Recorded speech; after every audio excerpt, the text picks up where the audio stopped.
Online classes. I know, given the current situation, that a lot of people are moving into taking online classes in the fall. So this video is going to be all about how to best prepare yourself for those classes.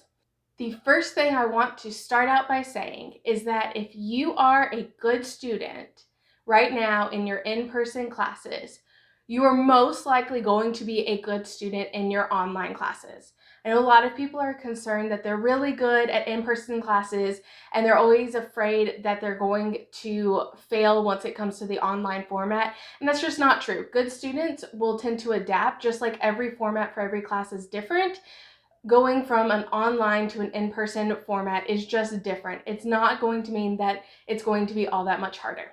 So having said that, we're going to get into the different tips for preparing for your online classes and getting through them successfully. My first tip for preparing for your online classes is to read through your syllabus.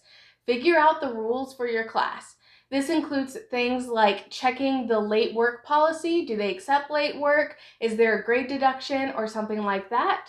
And then also looking through if you need additional resources for the class. Are there certain books that you need that you didn't realize? Do you have to take proctored tests in this online class? And if so, you need to go ahead and get those resources figured out ahead of time to make sure that you'll be successful throughout the class. While you still have that syllabus up, you want to go ahead and schedule out your assignments. So for every assignment in a class, you want to put that deadline into some form of planner. And this can be, for me, I like to have a printout of a calendar month that I write out all of my assignments deadlines. But for other people, a planner would work. An app that keeps all of your assignments in there would work just fine, or even just a list of all of your dates. Whatever works for you is best, but the last thing that you want is to miss an assignment just because you forgot that you had it. And so you want to make sure that whatever you're keeping those deadlines in, that you have it in an area that you're working in and that you can constantly go back to make sure you're not missing it. So after you schedule out your deadlines, that's not going to give you the best chance at the success for your assignments. So the next thing you need to do is actually plan out your assignments. Just because you know that the deadline for a certain assignment is Friday doesn't mean you don't need to worry about that assignment until Friday. So you need to plan out what days you want to start working on your certain assignments or what days you want to have them finished if you want to go ahead and have them uploaded ahead of time. And along with this is looking at your larger term assignment. So if you have a term paper or something that's a really large assignment that even if you wait till the week that it's due, you may not have your best chance at success at it. And so with these, you want to actually break it down into smaller assignments and plan those out in your same calendar throughout the semester. So for example, if you have a term paper, instead of just having your deadline for your term paper in your calendar, have a date that you choose that you need to pick out your topic, or a date to create an outline, and things like that, so that throughout the semester, you don't forget that you have a term paper and you're actually working on it. So when you get to that moment, it's really easy and you're almost done with it by the time that you actually start seeing that deadline appear on your calendar. So once you have planned out your assignments, another great tip is to start group projects early.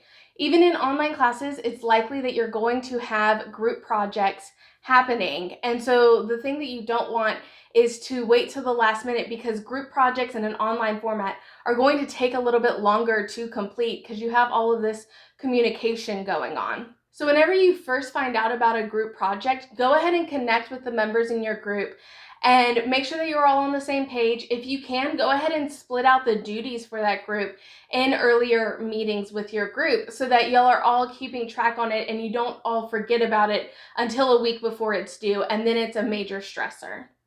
In online classes, it can sometimes be harder to find people that you can study with or are there if you need to ask questions within your peers in the class. So one thing I suggest is finding a study partner or creating a study group. And this doesn't necessarily mean that you're studying with those people all the time, but it's a way for you to interact with people without the professor seeing it. So instead of only interacting with your classmates on discussion boards, you can actually get the emails from a lot of your classmates within the system, or at least classmates that are in a group project with you. And you can send an email out basically starting a group messaging of some sorts and inviting people to it. Whether this is on popular group messaging apps or if it's just a group text message that basically people can enter in their questions if they didn't understand something or if they want someone else to help them with something. My one thing with this though, if you are utilizing something like this, make sure that you're reciprocating. So if you're asking a lot of questions, make sure you're answering other people's questions and not just taking from the group, because that can get really frustrating for everyone. When your study partner or study group fails to answer your questions, don't be afraid to contact the instructor, especially when things go wrong. Sometimes things set up in a course will be confusing or misleading, and instead of waiting a long time to get started on a project or to understand something, go ahead and contact your instructor, because it could be something as simple as they didn't write out what they actually meant, or that there was a typo in what was going on, and it's going to be a lot easier if you just ask them and get that corrected ahead of time rather than waiting and dealing with the frustration and the confusion that comes with that. With this, don't email your instructors just to introduce yourself. Instructors are going to be going through getting a lot of emails and trying to get set up into this newer format. The last thing that you want is your instructor to become frustrated at you because now they're having to sift through tons of introductory emails when usually a discussion post or something like that is where it is best to introduce yourself. Along with this, if you need to miss an assignment, if something is going on in your life that is causing you to need to have late work or miss an assignment or something like that, make sure you contact your instructor as soon as you know about it, because they're going to be more likely to work with you and make sure that everything is going on correctly for you to be successful in the course. You also need to make sure that you set up your notifications for your course. So if you're in a learning management system like Blackboard or Canvas, you want to make sure to have your notifications set up to notify you if the instructor posts an announcement on the course, or if there's a deadline coming up, or other things with the course. You want to make sure you're getting those notifications. With that, you also want to make sure that you are checking your email every weekday, so that whatever email that is connected with that course, that you are making sure that you're staying up to date with that. To make sure you're staying engaged with the course, you want to pick set times to work on that coursework. And these time frames can depend on the type of person you are. If you want to focus on one class for a good portion of a day, or if you want a mix of that where you have maybe an hour or so dedicated to each of your classes throughout the day. So you're constantly kind of changing subjects throughout the day. But having that set time and sticking to it will make sure that you're constantly engaging with that class. And so you're not leaving behind the assignments that are going to need to be done. And you're constantly checking with the calendar that you have and everything like that to make sure that you know what you need to do and things aren't piling up, or you're not pushing things off. Along with having a set time is also having a set workspace. I know that everyone is not going to be able to have a space in their home that is only dedicated to work.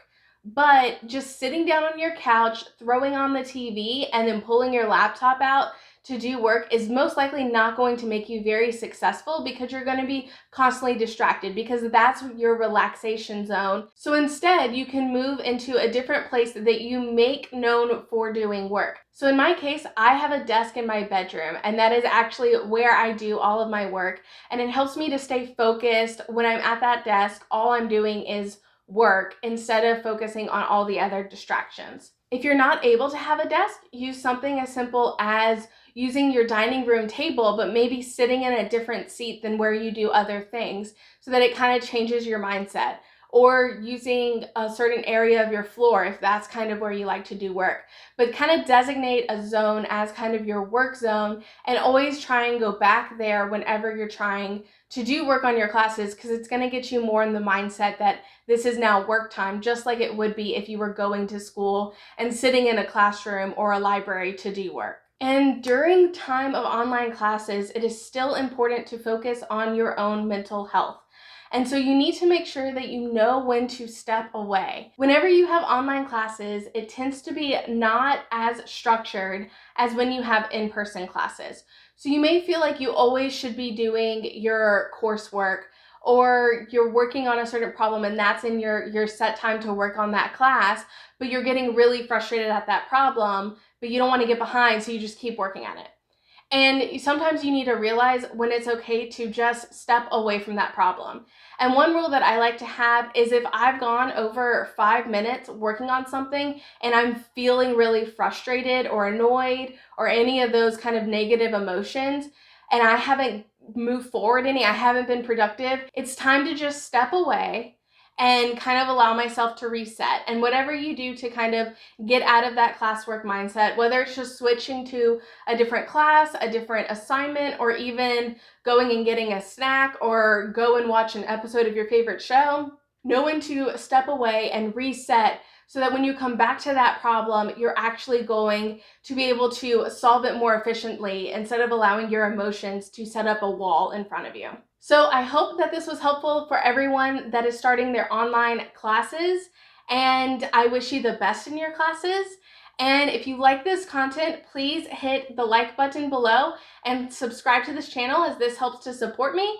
And if you want to make sure that you're getting the notifications for when my videos go out, hit the bell next to the subscribe button to make sure that you are being notified. And I will see you next time.